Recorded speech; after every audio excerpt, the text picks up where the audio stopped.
Hey guys, मेरा नाम संतोष चौहान है और आप देख रहे हैं मास्टर टेक। आज मैं आपके लिए लाया हूँ class 10th chapter number 7 array. तो चलिए स्टार्ट करते हैं और देखते हैं क्या होता है हमारा array. So basically array is a collection of homogeneous element which has consist of continue memory location. यानी कि एरे जो होता है उसमें जो कलेक्शन होता है वो होमोजीनियस एलिमेंट का कलेक्शन होता है।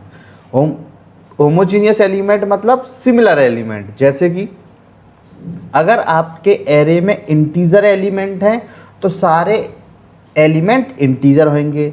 अगर आपके एरे में करैक्टर एलिमेंट हैं तो सारे एलिमेंट करैक्टर होंगे। यानी कि एरे जो होता है वो आपका सिमिलर टाइप्स के एलिमेंट का कलेक्शन होता है। Second point, an array is a reference data type. जैसा कि आप जानते हैं आपके दो तरह का डेटा टाइप होता है, एक प्रिमिटिव डेटा टाइप और एक नॉन प्रिमिटिव डेटा टाइप। तो नॉन प्रिमिटिव डेटा टाइप को ही हम रेफरेंस डेटा टाइप बोलते हैं। तो ये आपका एरे हुआ, ऑब्जेक्ट हुआ, क्लास हुआ, स्ट्रिंग हुई, ये सब आपका नॉन प्रिमिटिव में यानी कि रेफरेंस डेटा टाइप में आते हैं। तो एरे जो रिप्रेजेंट होता है वो हमारा कुछ इस तरह का होता है। जैसे कि मान के चलो मैंने एरे में 5 एलिमेंट डाल दिए, तो आपकी 0 इंडेक्स पर एरे की जो इंडेक्सिंग होती है वो स्टार्ट होती है 0 से। तो 0 इंडेक्स पर आपका 20 है, 1 इंडेक्स पर आपका 50 है, 2 इंडेक्स पर आपका 80 है, 3 इंडेक्स पर आपका 10 है और 4 इंडेक्स पर आपका 40 है। यानी कि ये जो 0, 1, 2, 3, 4 इसको इंडेक्स कह सकते हैं, या कहीं कहीं ये आपको इंडाइस भी मिलेगा और कहीं कहीं आपको ये सबस्क्रिप्ट भी बोल सकते हैं। तो एरे बेसिकली ऐसा नहीं है कि एरे का इंडेक्स हमेशा 0 से स्टार्ट होगा, नहीं, हम चाहें तो हम कहीं से भी स्टार्ट कर सकते हैं, लेकिन बेसिकली बाय डिफ़ॉल्ट एरे का जो इंडेक्स होता है वो 0 से स्टार्ट होता है। तो 0, 1, 2, 3, 4 ये इंडेक्स है और 20, 50, 80, 10 और 40 ये एरे में एलिमेंट है। तो नीचे एक लाइन लिखी हुई है नोट करके हुए, बहुत ही अच्छी लाइन है, देखते हैं क्या है। In Java subscript start from 0 to size -1 array with 5 element subscript are 0 to 4। देखो जैसा कि हम जानते हैं कि एरे में जो स्क्रिप्ट होती है वो आपकी 0 से स्टार्ट होती है। तो अगर आपके एरे में 20 एलिमेंट हैं तो इसका मतलब एक कम चलेगा, 0 से 19 तक चलेगा। अगर आपके एरे में 50 एलिमेंट हैं तो इसका मतलब साइज जो होगा वो 0 से लेके 49 तक होगा। क्यों? क्योंकि साइज हमेशा एक कम चलता है, क्योंकि आप 0 से स्टार्ट करते हैं। तो एक ऑब्जेक्टिव टाइप में पूछ लिया जा सकता है कि एरे का जो साइज है वो कहाँ से स्टार्ट होता है और कहाँ तक चलता है। चलिए आगे देखते हैं। सो नेक्स्ट टॉपिक है हमारा डिसएडवांटेज ऑफ एरे। एरे का क्या डिसएडवांटेज है? Size limit. We can store only the fix size of element in an array, it does not grow its size at run time. Actually में क्या होता है कि जो एरे में कितने एलिमेंट आपको लेने हैं ये आपको फिक्स करना पड़ता है। 10 एलिमेंट लेने हैं, 20 लेने हैं या 50 लेने हैं। यूज़र से लेंगे तो अभी आपको करना पड़ेगा कि कितने एलिमेंट लेने हैं, लेकिन जब आप प्रोग्राम को रन करा रहे हो फिर वहाँ पर आप चेंजेस नहीं कर सकते हो, क्योंकि आप पहले से ही मेमोरी ले चुके हो। तो होता क्या है कि कोई भी यूज़र होता है वो ज़्यादा मेमोरी ले लेता है और आपका एरे के अंदर एलिमेंट कम डालता है, तो इसमें आपकी मेमोरी भी वेस्ट होती है। यानी कि कहने का मतलब है एरे का जो बेसिकली डिसएडवांटेज है वो ये कि साइज जो होता है वो लिमिट होता है और सेकंड इसमें मेमोरी वेस्ट होती है। So basically types of array. Array basically आपके 2 टाइप्स के होते हैं, एक होता है 1 डायमेंशनल एरे और दूसरा होता है आपका मल्टी डायमेंशनल एरे। अब मल्टी डायमेंशनल एरे में आपका 2D एरे, 3D एरे ये सब आ सकते हैं। तो 1 डायमेंशनल एरे के जो और नाम है, जिस नाम से हम बुलाते हैं वो आपका सिंगल डायमेंशनल एरे भी इसको बुलाते हैं। तो हम एक एक करके देखेंगे कि 1D एरे क्या होता है और 2D एरे क्या होता है। तो चलिए देखते हैं। चलिए तो देखते हैं single dimensional array. So basically single dimensional array जो होता है उसका जो सिंटैक्स होता है, यानी कि उसको किस तरह से आप डिक्लेयर करते हैं वो हम देखते हैं। तो जब भी आपको कभी सिंगल डायमेंशनल एरे डिक्लेयर करना होगा तो सबसे पहले आपको डेटा टाइप, यानी कि आपको किस तरह का डेटा लेना है, फिर आता है एरे का नाम, आप एरे का क्या नाम देना चाहते हो। फिर आपका एक स्क्वायर ब्रैकेट आएगा इक्वल्स टू न्यू नाम का एक कीवर्ड है, फिर से डेटा टाइप आएगा और फिर इसके अंदर स्क्वायर ब्रैकेट के अंदर आएगा आपका साइज। ये एरे का सिंटैक्स है। एक तो ये तरीका है।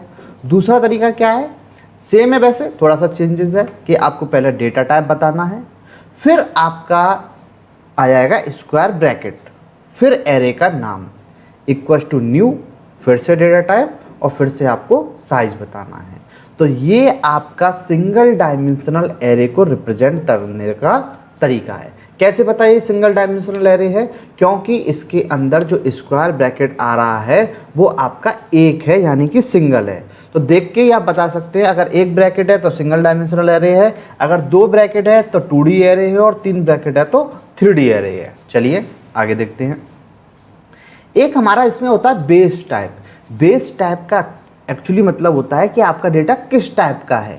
The data type of array element is known as the base type of the array, यानी कि अभी एग्जांपल से समझते हैं। तो यहाँ पर मैंने कहा है उसका एग्जांपल के इंट, क्योंकि डेटा टाइप आपको सबसे पहला डेटा टाइप आता है, तो इंट एरे का नाम ले लिया है मैंने A square bracket equals to new int 5। तो इसका मतलब साफ साफ है कि आपके एरे में जो मेमोरी एलोकेट की है हमने वो 5 एलिमेंट के लिए की है, यानी कि इंडेक्स जो होगा वो 0 से चलेगा 4 तक। दूसरा हमारे पास है int square bracket A equals to new int 5। दोनों ही मैंने ऊपर बताए हुए हैं कि ये हमारे सिंटैक्स है, तो बेसिकली सिंपल सी बात है, ये हमारा एग्जाम्पल होगा। आप कोई भी यूज़ कर सकते हैं जो आपको अच्छा लगे। मेरे हिसाब से पहला वाला बेस्ट है, क्योंकि ज़्यादातर बुक में और स्टूडेंट के दिमाग में भी पहला वाला बेस्ट रहता है।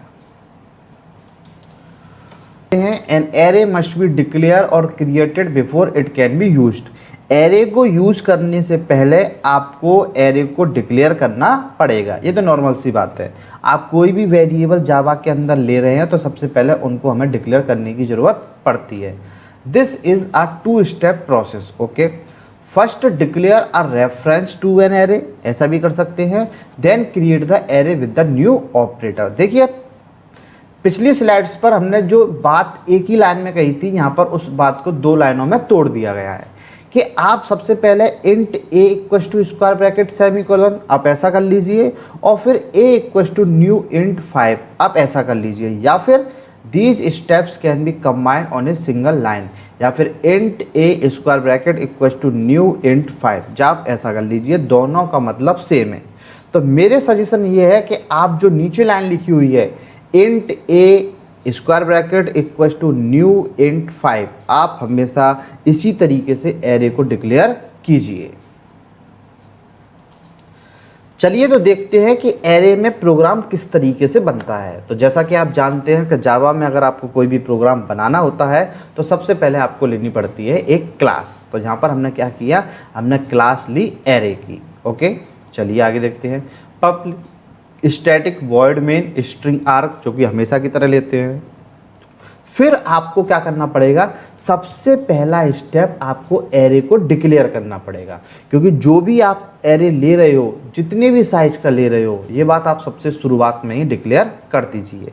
तो यहाँ पर मैंने int A square bracket equals to new int 5 मैंने एरे को डिक्लेयर कर दिया। अब एरे को डिक्लेयर कर दिया तो चलिए आगे एरे के अंदर एलिमेंट डाल देते हैं, यानी कि एरे को इनिशियलाइज कर देते हैं। तो मैंने क्या किया, A0 पर 10, A1 पर 20, A2 पर 30, A3 पर 40 और A4 पर 50, यानी कि आपके अगर 5 एलिमेंट थे तो 0 से 4 चलेंगे और हर एक इंडेक्स पर मैंने एलिमेंट डाल दिया है। आगे देखते हैं। अब जो एलिमेंट मैंने डाले हैं एरे के अंदर उनको मुझे डिस्प्ले कराना है।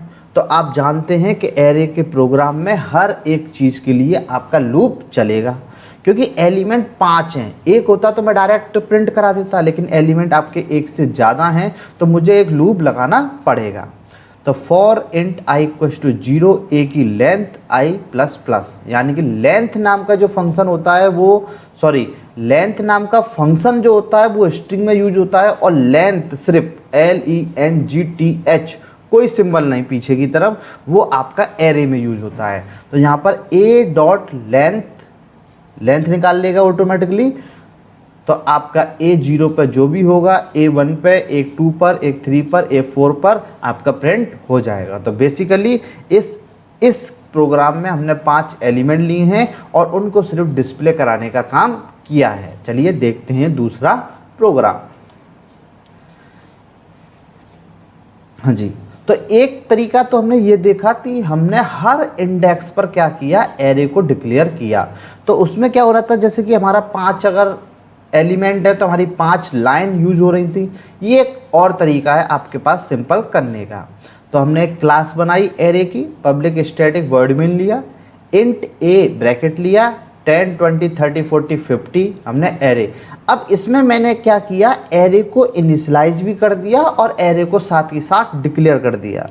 स्टूडेंट्स ध्यान देने वाली बात है, इस लाइन में मैंने एरे को डिक्लेयर भी किया है और एरे को साथ ही साथ इनिशियलाइज भी किया है। अगर प्रोग्राम में वो आपसे ये नहीं बोले कि आपको एरे यूज़र के थ्रू लेना है, तो आप जब भी डायरेक्ट बनाएंगे, आप एलिमेंट को जब भी डायरेक्ट यूज़ करेंगे तो आप इसी तरीके से यूज़ कर सकते हो, इंट ए स्क्वायर ब्रैकेट। अब आपको न्यू वो सब देने की ज़रूरत नहीं है, आपको डायरेक्ट दे देना है 10 20 30 40 50। अब साफ साफ दिख रहा है कि आपके 5 एलिमेंट हैं, तो वो 5 के लिए ही मेमोरी एलोकेट करेगा। ये जब की बात कर रहे हैं हम, जब एरे के अंदर आपको वेरिएबल या एलिमेंट यूज़र के थ्रू नहीं लेने हैं तब। फिर हमने लूप चलाएंगे। हमें पता है कि जब भी हमें ट्रैवर्सिंग करनी है या एरे के एलिमेंट प्रिंट कराने हैं तो सिंपल सा हम लूप चला देंगे। तो for int i equals to 0, i की वैल्यू लेंथ तक, i plus plus system dot out dot println से ए आई। तो सबसे पहले 0 पे क्या है 10, फिर 1 पे 20, फिर 2 पे 30, 3 पे 40 और 4 पे 50 प्रिंट हो जाएगा। समझ में आया होगा? डेफिनेटली आया होगा। सो चलिए हम कुछ डेटा टाइप्स की बात करते हैं और डेटा टाइप्स की बात करते करते हम डेटा टाइप के साइज की भी बात करते हैं, क्योंकि एरे में इस तरह के बहुत सारे क्वेश्चंस आते हैं। और आपने देखा होगा कि आपके प्री बोर्ड जो आपके स्कूल में होते हैं उसमें भी आपसे क्वेश्चन पूछे जाते हैं कि ये जो एरे है वो कितने बाइट ले रहा है। तो देखते हैं यहाँ पर जो डेटा टाइप की बात करते हैं तो आपका boolean, byte, char, short, int, float, long, double, ये आपके डेटा टाइप होते हैं। और साइज की बात करें तो बूलियन जो लेता है वो आपका लेता है 1 बिट, बाइट जो होता है वो लेता है 1 बाइट, कैरेक्टर जो होता है वो 2 बाइट लेता है, शॉर्ट जो लेता है वो भी आपका 2 byte, int 4 byte, float 4 byte, long 8 byte और डबल 8 बाइट। ये हमें याद रखना बहुत ज़रूरी है कि कौन सा डेटा टाइप कितनी बाइट ले रहा है। वो आप आगे देखेंगे कि इनका हमारा क्या यूज़ है। सो अब हम बात करते हैं memory representation of single dimensional array, कि हमारा जो सिंगल डायमेंशनल एरे है सबसे पहले कैसे पहचानेंगे, क्योंकि उसके अंदर एक स्क्वायर ब्रैकेट आएगा। अगर एक साथ 2 स्क्वायर ब्रैकेट आए तो आप समझ जाएं वो डबल डायमेंशनल एरे का प्रोग्राम है, यानी कि 2D एरे का प्रोग्राम है। तो memory representation of single dimensional array, single dimension array में मेमोरी किस तरीके से रिप्रेजेंट होती है। तो चलिए एक एग्जाम्पल दे रखा है। अब देखिए यहाँ पर हमने कैर लिया है। कैर क्यों लिया है, क्योंकि हमने बताई थी सबसे पहले आता है डेटा टाइप। तो डेटा टाइप में आपका कैर भी होता है। तो डेटा टाइप एरे का नाम है grade, square bracket equals to new, फिर से डेटा टाइप कैर और हमने दे दिया 8।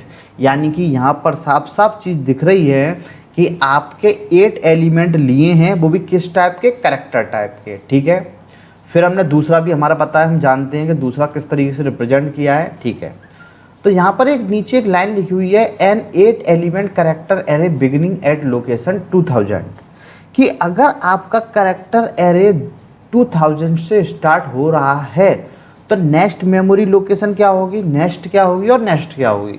तो हमें सबसे पहले ये पता होना चाहिए कि कैरेक्टर कितने बाइट लेता है। तो जैसे कि मैंने पिछली वाली स्लाइड में बताया था कि कैरेक्टर हमारी 2 बाइट लेता है। तो अगर 2000 से स्टार्ट हुआ है हमारा एरे तो नेक्स्ट हमारी जो लोकेशन होगी वो 2002, फिर 2004, 2006, 8, 10, 12, 14। क्यों? क्योंकि आपको पता है कि जो कैरेक्टर एरे होता है, जो कैरियर होता है, वो 2 डेटा टाइप लेता है। नीचे एक और चीज़ एक और है, if you have an int age with 5 element, अब आपके कैसे इंटीजर हैं 5, इंटीजर कैसे है, सॉरी इंटीजर तो इंटीजर टाइप के होंगे। चलिए आगे देखते हैं। तो यहाँ पर ये कहा गया है कि अगर आपका एड्रेस स्टार्ट हुआ है 5000 से और 5 एलिमेंट हैं, तो हम जानते हैं कि इंटीजर जो होता है वो हमारा कितने बाइट लेता है, 4 बाइट लेता है। तो 5000 नेक्स्ट 5004, 5008, 5012, 5014। इसमें याद रखने वाली चीज़ बस ये है कि कौन सा डेटा टाइप कितने बाइट का लेता है। आगे देखते हैं। सो बेसिकली हम कुछ फैक्ट्स देखते हैं अबाउट रिगार्डिंग एरे के। The subscript other than 0 to n-1 both limit inclusion for an array having n element are called out of bound subscript. कहने का मतलब ये है कि आपके एरे में अगर 5 एलिमेंट हैं तो हम जानते हैं कि जो इंडेक्सिंग चलेगी वो 0 से 4 चलेगी। लेकिन अगर आप 0 से आपको 5 एलिमेंट प्रिंट कराना है, 5th वाला, और आपने कर दिया A5, तो आपको पता है ये एरे की आउट ऑफ रेंज चला जाएगा। जैसे कि एग्जांपल में देखते हैं, हमने एक लूप चलाया i = 0, i <= 5, मैंने यहाँ पे क्या लगा दिया है, = लगा दिया है, तो वो 5 तक भी चलेगा, जबकि 5 पर तो कोई एलिमेंट है ही नहीं है। तो यहाँ पर A0 पर 1 है, ये दिख रहा है यहाँ पर साफ साफ, A1 पर 2 है, A2 पर 3 है, A3 पर 4 है और A5 पर 5 है। अब किसी ने प्रिंट कराने की कोशिश करी है A5, तो A5 तो हो ही नहीं सकता कुछ भी, तो हमारा आंसर आ जाएगा, एरर आएगी कि java.lang.array index out of bound exception error. आपका जो 5वां इंडेक्स है वो आउट ऑफ बाउंड है। क्लियर है? चलिए यहाँ पर एक और चीज़ है कि अगर आपके एरे में टोटल एलिमेंट है 5, कितने हैं 5 एलिमेंट, और मैंने पूछा बताइए total size of array, array का टोटल साइज कितना होगा। तो यहाँ पर हमने देखा कि जो 5 एलिमेंट हैं वो किस टाइप के हैं, इंटीजर टाइप के। तो टोटल एलिमेंट कितने हो गए, 5 × 4 20 बाइट्स हमारा साइज लेगा। तो आपसे क्वेश्चन ऑब्जेक्टिव टाइप में पूछ सकते हैं, और प्रोग्रामिंग में इस तरह के क्वेश्चन नहीं आएंगे। एरे के चैप्टर से ज़्यादा आपके एरे के प्रोग्राम्स आएंगे। आगे देखते हैं। अब तक हमने देखा 1D एरे, 1 डायमेंशनल एरे या सिंगल डायमेंशनल एरे के बारे में। अब हम बात करते हैं 2 डायमेंशनल एरे। तो दोस्तों 2 डायमेंशनल एरे वो एरे होता है जिसके अंदर आपके 2 बॉक्स बनेंगे, एक रो के लिए और एक कॉलम के लिए। तो चलिए देखते हैं। 2 dimensional array data stored in row and column and we can access the record using both the row index and column index. यानी कि जिसके अंदर 2 स्क्वायर ब्रैकेट बने वो 2D एरे होता है। तो पहला जो बॉक्स बनता है वो रो के लिए बनता है कि कितनी रो लेनी है आपको, और दूसरा बॉक्स जो बनेगा वो कॉलम के लिए बनेगा कि कितने कॉलम्स आपको लेने हैं। एक चीज़ और कि आपका जो 2 डायमेंशनल एरे होता है जिसको हम 2D एरे कहते हैं, इसको हम मैट्रिक्स भी बोलते हैं, क्योंकि आपने देखी होगी 10th में पढ़ा होगा कि मैट्रिक्स भी आपकी कुछ इसी तरह की होती हैं जिसमें रो और कॉलम्स होते हैं।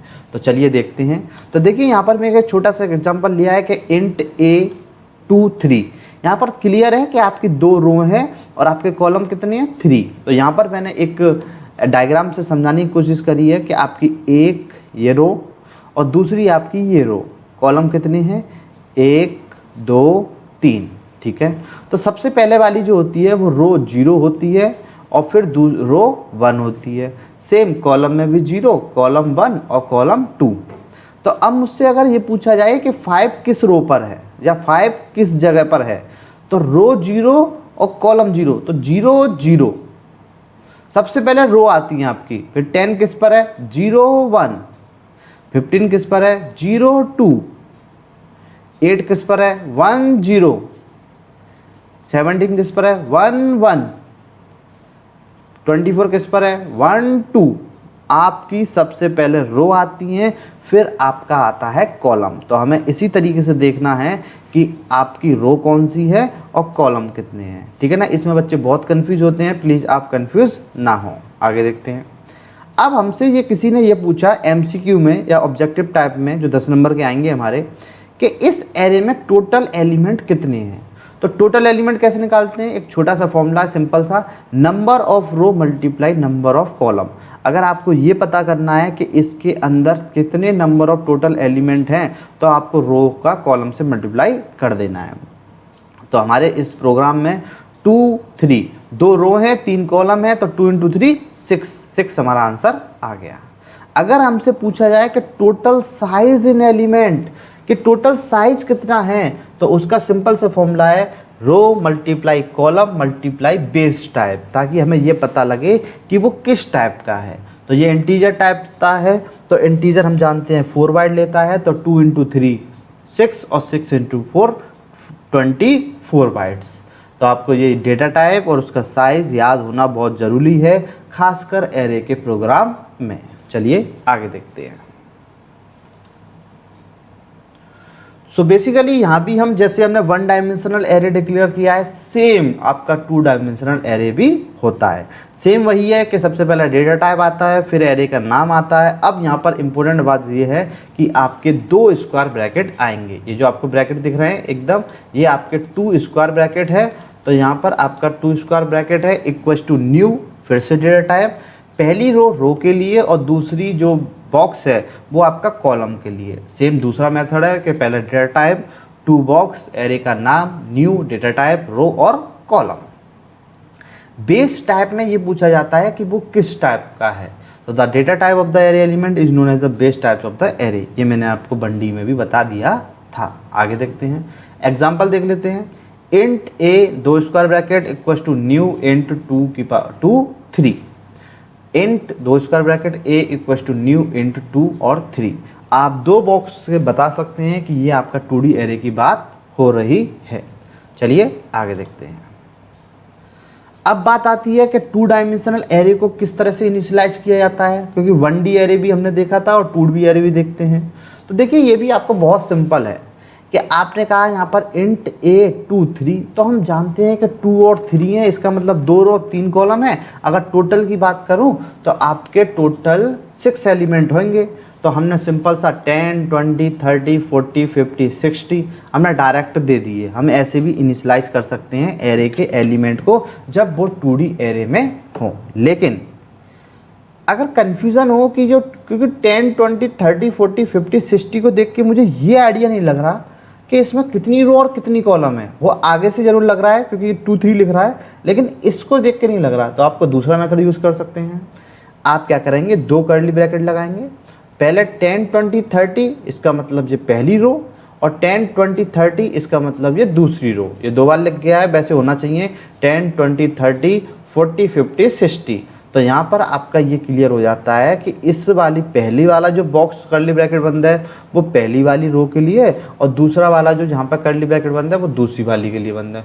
और मेन जो ब्रैकेट है जिससे पता लग रहा है कि 2D है वो शुरू में लगेगा और लास्ट में बंद होगा। तो आपके पास दोनों तरीके हैं, जो आपको बेस्ट लगे आप उसको यूज़ कर सकते हो। चलिए आगे देखते हैं। एक आपका स्टूडेंट्स 3 डायमेंशनल एरे भी होता है। इस पर देखो प्रोग्राम तो बिल्कुल नहीं आएंगे आपके पेपर में, लेकिन आपसे एक ऑब्जेक्टिव टाइप में या फिल इन द ब्लैंक्स में पूछ लिया जा सकता है। तो चलिए इसको ध्यान से देखते हैं। बहुत स्टूडेंट इसमें कंफ्यूज होते हैं कि सर उसमें तो रो और कॉलम हो गए, तो इसमें क्या होता है। तो चलिए देखते हैं। तो एक एग्जाम्पल है जैसे कि इंट ए 3 2 3। तो देखिए यहाँ पर जो दूसरा वाला 2 है वो रो के लिए होता है, और तीसरा वाला जो होता है वो कॉलम के लिए होता है। लेकिन पहला वाला जो होता है वो याद रखने वाली चीज़ है कि ये होता है मैट्रिक्स के लिए। मतलब ये कि इस छोटे से कॉन्सेप्ट में ये कहा जा रहा है, बेसिकली 3 डायमेंशनल एरे में क्या होगा हमारा, 3 डायमेंशनल एरे में ये होगा कि आपको सबसे पहले ये पता करना पड़ता है कि कितनी मैट्रिक्स बनेंगी, कि आपकी 3 मैट्रिक्स बनेंगी, कितने बाई कितने की, 2 रो और जिसके अंदर 3 कॉलम होंगे। तो इसका मतलब इसके अंदर 3 मैट्रिक्स बनेंगी 2 बाई 3 की। तो यहाँ पर हम देख रहे हैं हम डायग्राम में कि हमारी 3 मैट्रिक्स बन रही हैं, वो भी कितने, 2 बाई 3 की। तो अगर किसी ने पूछा कि टोटल नंबर ऑफ एलिमेंट कितने हुए, तो number of row multiply number of column multiply matrix के कितनी मैट्रिक्स हैं। तो 2 इंटू 3 इंटू 3 यानी कि टोटल 18 आपके एलिमेंट हैं। लेकिन फिर से आपने वही सवाल पूछा किसी ने कि टोटल एलिमेंट का साइज़ कितना होगा। तो हम जानते हैं कि जो भी इसका बेस टाइप होगा उससे उसे मल्टीप्लाई कर देंगे। तो 18 इंटू 72, सॉरी, तो 18 इंटू 4 इक्वल टू 72, तो इसका आंसर आएगा आपका 72। तो यहाँ पर हमने सिर्फ अभी तक 1D एरे, 2D एरे और 3D एरे का एक ओवरव्यू लिया, ठीक है।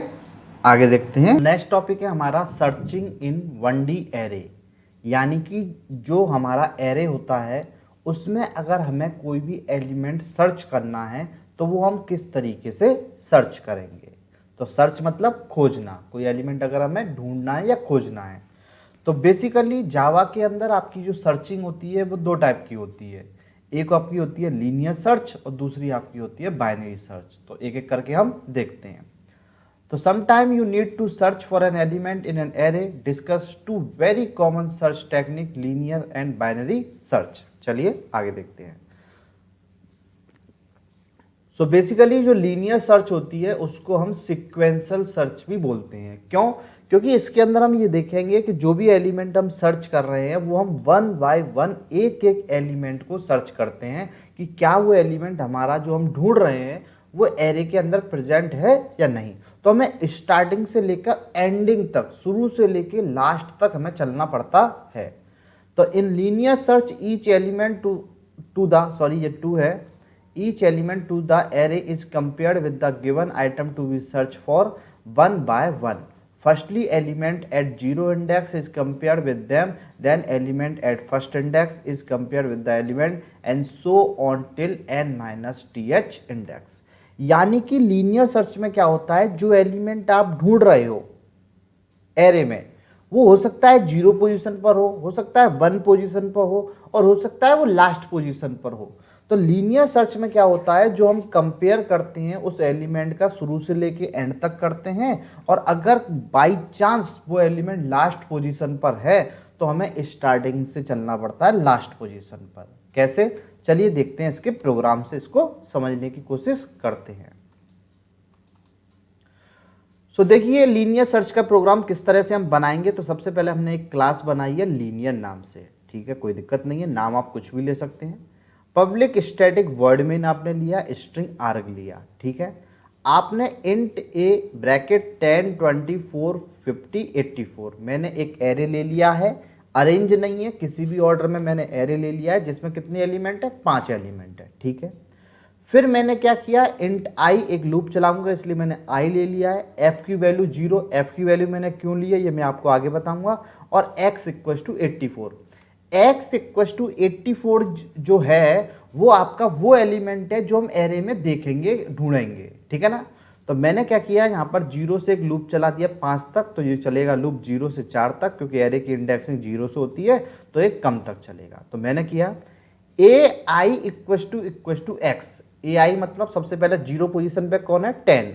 तो क्या 10 बराबर बराबर है हमारा 84 के, नहीं है, तो इफ में जाएगा नहीं, दोबारा से लूप आगे बढ़ जाएगा। फिर हमने कहा A1 20 क्या बराबर बराबर 84 के, नहीं है, इफ में जाएगा नहीं और हमारा आगे बढ़ जाएगा। फिर हमने कहा 4 बराबर बराबर 84 के, नहीं है, 50 बराबर बराबर 84 के, नहीं है। फिर हमारा पहुंचते पहुंचते ये पहुंचेगा 4 पर।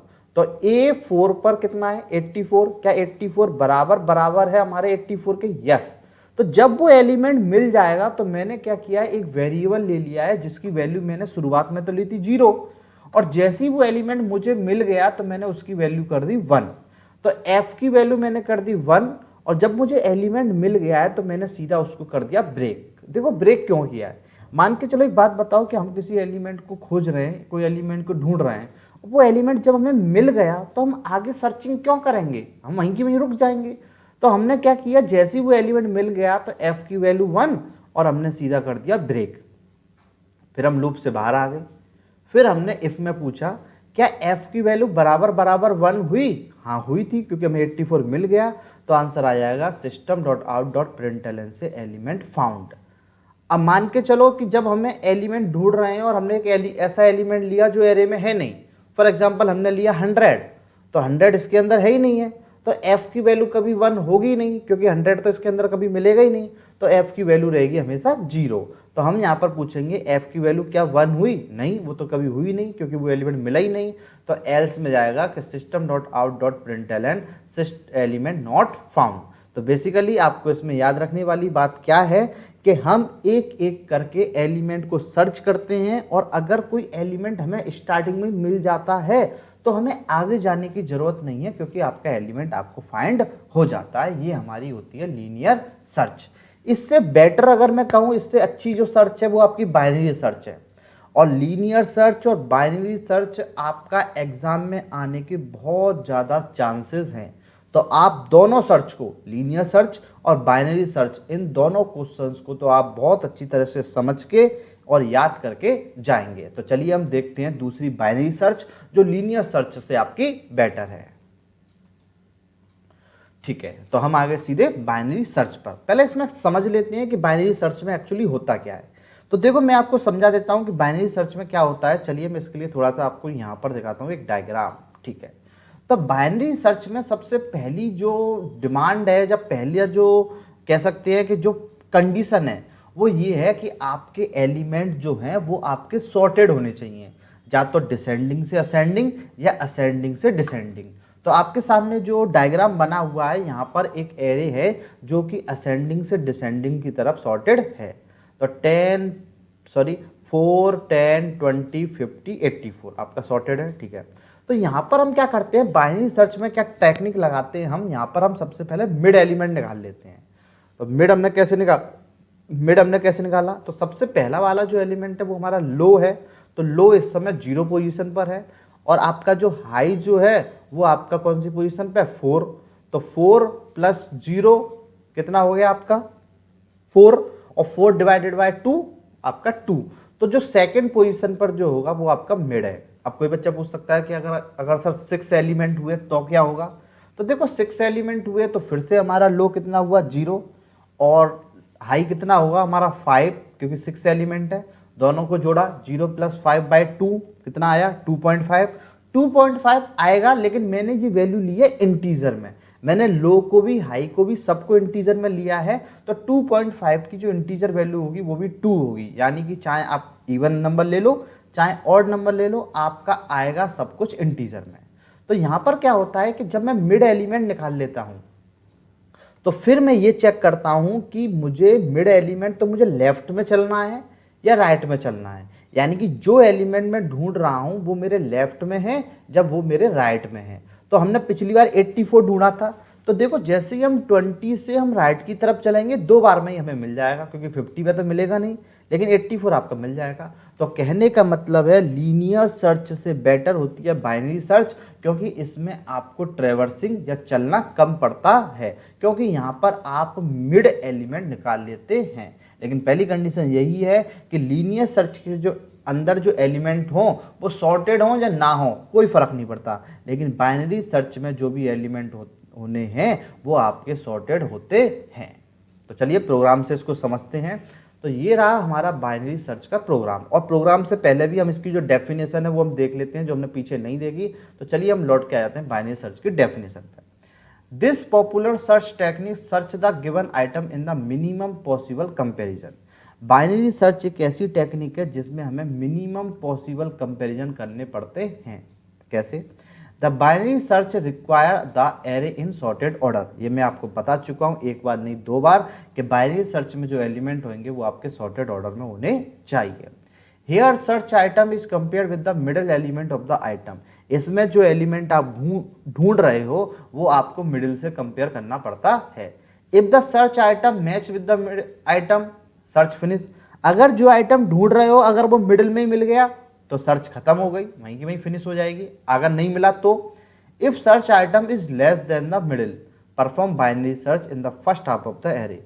अगर जो एलिमेंट आप ढूंढ रहे हो वो मिडिल से छोटा है तो फिर आपको जो सर्चिंग करनी है वो लेफ्ट में करनी है, और अगर जो आइटम आप ढूंढ रहे हो वो बाइनरी सर्च से यानी कि उस एलिमेंट से बड़ा है तो आपको लेटर हाफ, जो आपका बचा हुआ हाफ में आपको सर्चिंग करनी है वहाँ पर, यानी कि राइट में।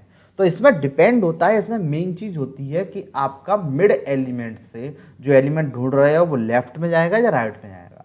यानी कि बाइनरी सर्च में जो आपकी कंपैरिजन होते हैं वो कम से कम होते हैं as compare to linear search. तो चलिए अब देखते हैं इसका प्रोग्राम। सो देखिए आपके सामने एक प्रोग्राम है, क्लास बाइनरी नाम से हमने बनाया है, पब्लिक स्टैटिक वॉइड मेन लिया है, ठीक है। मैंने पहले से ही एक एलिमेंट उसके अंदर डाल दिए 4, 10, 20, 50, 84। क्यों? क्योंकि एरे हमारा सॉर्टेड है तो मैंने पहले से सॉर्ट कर दिया है। अब लो में मैंने वैल्यू ले ली 0 और हाई में हमने वैल्यू ले ली हमने 5, क्योंकि 5 एलिमेंट है। मिड की वैल्यू भी स्टार्टिंग में मैंने 0 ले ली है और एन वो एलिमेंट है जिसको मैं ढूंढ रहा हूं, तो इसकी वैल्यू है 84। तो यहाँ पर मैंने कंडीशन लगाई while low less than equal to high, ठीक है ना।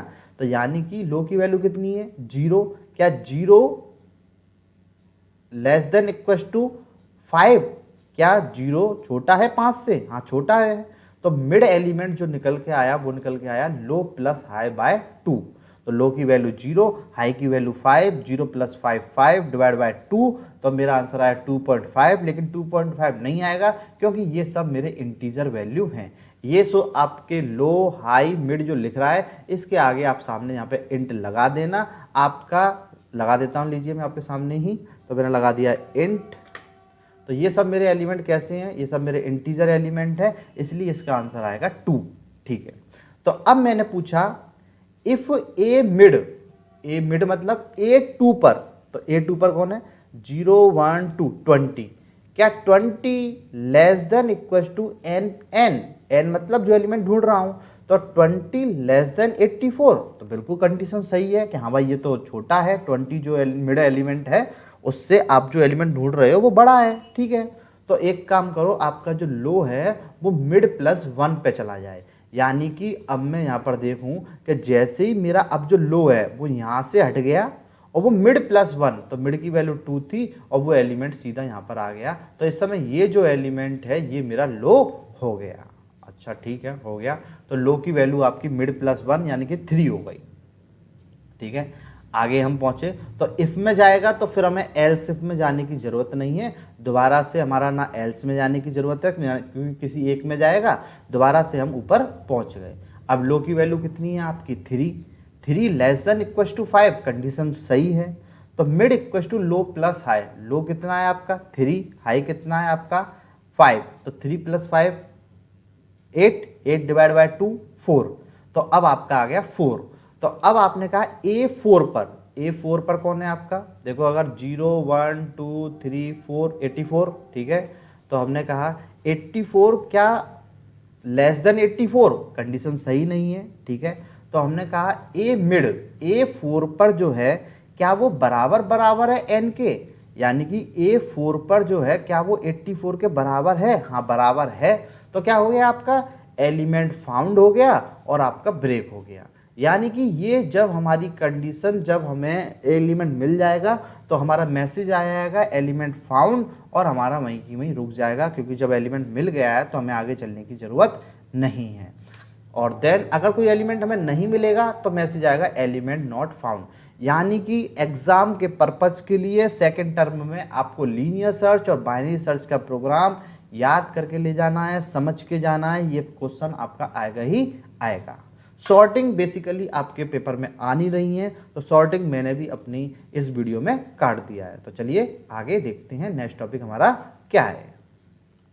हाँ जी, तो नेक्स्ट टॉपिक जो हमारा वो है एडवांटेज ऑफ एरे। एरे के क्या क्या फायदे हैं वो देखते हैं। पहला फायदा, an array can store multiple value in a single variable. जैसा कि आप जानते हैं जब आप एरे लेते हैं तो आप लेते हैं int A bracket equals to new, यानी कि आपको बहुत सारे वेरिएबल को अलग अलग नाम देने की जरूरत नहीं है, आप सिंगल नाम दे दीजिए ए, उसके अंदर आप मल्टीपल वैल्यू स्टोर कर सकते हैं। Array are faster as compare to primitive data type. जैसा कि आप जानते हैं एरे जो होता है हमारा वो हमारा नॉन प्रिमिटिव डेटा टाइप होता है, तो ये फास्टर होता है compare to primitive data type के। Free from run time overhead, आपको रन टाइम पे दिक्कत लेने की जरूरत नहीं है कि कितने एलिमेंट लेने हैं, क्योंकि आप पहले से ही आपको फिक्स कर देना पड़ता है कि हमें इतने एलिमेंट चाहिए। रैंडम एक्सेस ऑफ एलिमेंट, आप किसी भी एलिमेंट को रैंडमली एक्सेस कर सकते हो, यानी कि बस आपको इंडेक्स देना है कि आपने कहा A4 मुझे चौथे नंबर का एलिमेंट चाहिए तो A4 आपका आ गया।